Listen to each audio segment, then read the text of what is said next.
This is home. Twin States News starts right now. Good evening, I'm Anna Manuel. A grand jury issues its report on where local law enforcement is performing well and where they see room for improvement. Tonight, we hear from Sheriff Billy Solly and Meridian Police Chief Deborah Young after the Circuit Court of Lauderdale County released a final citing of investigations and recommendations for both departments.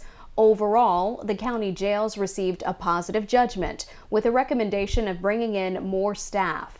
The grand jury strongly recommended additional training for the Meridian Police Department in several areas, including case investigations, report writing, and collection and maintenance of evidence. We're certainly pleased with this grand jury report, but it also said we need additional personnel, and we understand that, both on the law enforcement side and the corrections side. The Board of Supervisors has been very gracious in helping us, particularly in the area of corrections, by increasing the starting salary. And over the last 6 weeks, we've had a number of persons come to work for us, and we're excited about that. As far as the training, our detectives and our officers are allowed and given training throughout the year. They have taken interview and interrogation training. They are scheduled for more training this year. As far as next year, when our hours are also due up, because officers have to have so many hours per year for their training. Chief Young also said that questions posed by the grand jury were from cases from a past administration, and many of the officers in those cases are no longer employed by the police department. The city's communications director tells us these reviews are held periodically and can be annual or biannual. The city of Meridian is flourishing with several infrastructure projects in progress and new businesses opening regularly. Twin States News' Jasmine Stevenson spoke with the Community Development Coordinator about the growth. With new businesses opening almost weekly in Meridian, the majority of them locally owned, Craig Hitt believes that the future of Meridian is bright. I think that the fact that folks are making these investments in the city, everything from retirement opportunities to retirement home opportunities to the small businesses as well as larger businesses that are making these investments.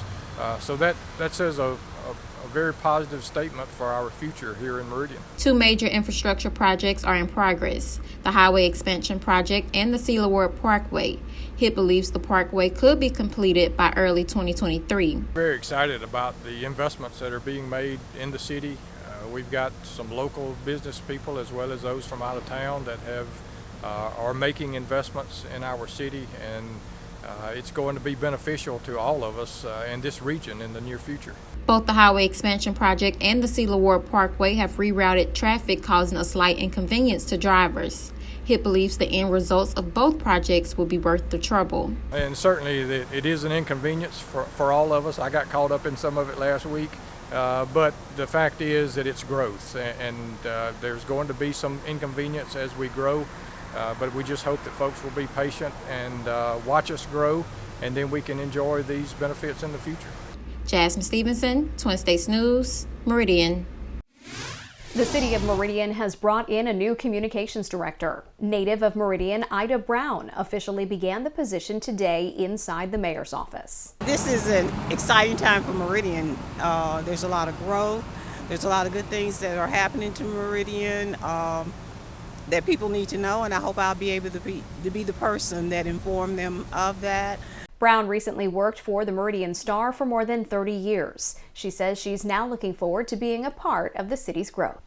The city of Meridian is home to many nonprofit organizations, and one specializes in helping the families of special needs children and adults. Twin States News' Donisha Branham spoke with a representative from the organization to learn more. The Queen City is now home to a new nonprofit organization called The Spot, which specializes in adults and children with special needs and is the only one of its kind in Meridian. A representative of the organization tells us a little bit more about what they offer. We're a nonprofit organization for families and special needs children and adults, and we offer them resources to help bring them together.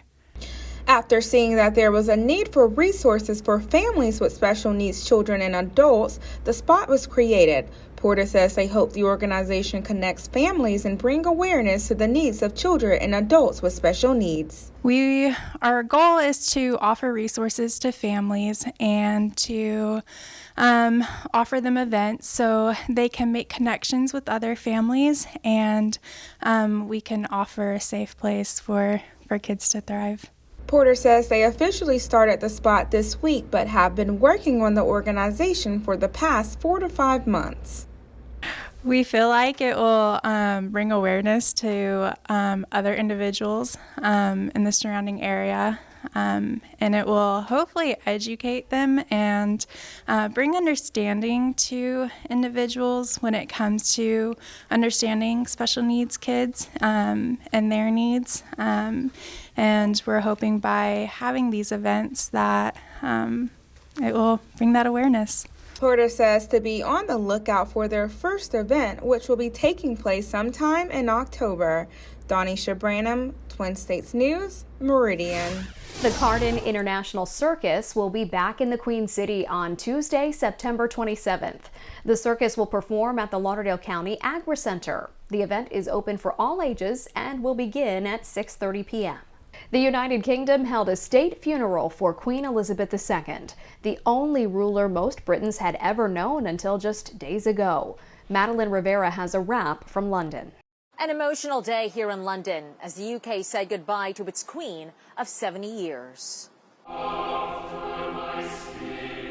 The day of mourning began with a funeral service at Westminster Abbey, attended by President Biden and the First Lady, along with hundreds of world leaders and dignitaries honoring a monarch respected across the globe. Her late Majesty famously declared on her 21st birthday broadcast that her whole life would be dedicated to serving the nation and Commonwealth. Rarely has such a promise been so well kept. After the service, the Queen's coffin was taken on a gun carriage through the streets of London. King Charles led the royal family in walking behind the Queen's coffin. Hundreds of thousands came out to bid farewell to the only Queen most of them have ever known. You can't actually quite believe that we won't see her anymore, that this was the last thing, the last time. It's very sad. The procession then made the journey to Windsor Castle. King Charles and senior royals once again joined the procession, walking behind the Queen's coffin into St. George's Chapel, where a committal service was held inside. And then, in a particularly poignant moment, the imperial state crown, orb, and scepter were removed from the coffin and placed on the altar, symbols of the Queen's reign that will now be passed down to her son, King Charles III. The Queen was laid to rest in a private ceremony. She was buried next to her late husband, Prince Philip. In London, Martha Rivera, Fox News. Fiona strengthened into a powerful hurricane and made landfall Sunday afternoon in southwestern Puerto Rico, knocking out power for millions. Will Nunley has more from Puerto Rico. Fiona strengthened to a hurricane and tore through Puerto Rico, and the damage is catastrophic. Power has been completely knocked out for the entire island. And with up to 30 inches of rain falling, we're also seeing record-breaking flooding and mudslides, forcing thousands to hunker down in shelters. The house is in a flood zone and it's not in very good condition. I'm worried because it's an old house and it needs repairs. It's still too early to fully assess the destruction, but there are reports of major infrastructure damage, including bridges and roads. Winds of up to 90 miles per hour ripping homes apart and damaging businesses. Most folks say they're staying in place for now. If the wind doesn't get you with a branch hitting you, then the flood will get you because you won't be able to make it through. President Biden has declared a state of emergency, promising federal funds to help with the rescue and recovery effort. But it won't be easy or cheap. The island still hasn't fully recovered from Hurricane Maria, which hit 5 years ago this week, destroying much of Puerto Rico's infrastructure.